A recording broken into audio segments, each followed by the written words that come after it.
Je suis donc très fière, avec mes collègues, d'annoncer aujourd'hui un soutien de plus de 530 000 $ pour la construction, enfin d'un bâtiment qui va être multifonctionnel, 2 étages, au parc maritime, des terrasses extérieures, évidemment orienté sur le plus beau fleuve du monde. La bonification de ce bâtiment-là qui va permettre d'accueillir plus de visiteurs, de prolonger les saisons d'utilisation du bâtiment. C'est ce dont on discutait tout à l'heure, passer d'une saison d'utilisation à 3 saisons d'utilisation.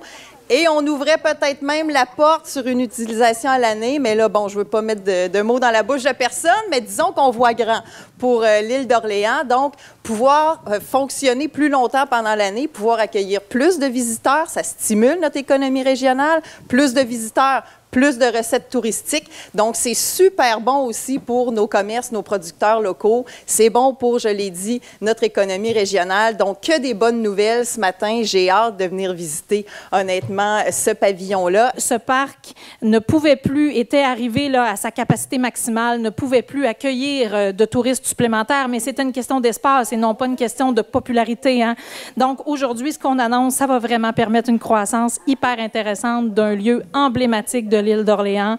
Une croissance, on ne sera plus sur une saison, on va être sur 3 saisons, possiblement peut-être un jour 4.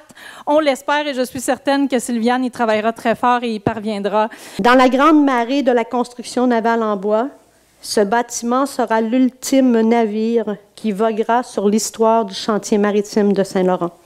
Il jettera l'encre de la reconnaissance de l'importance de sauvegarder et diffuser le patrimoine maritime de l'île d'Orléans au pied du grand fleuve. Voilà.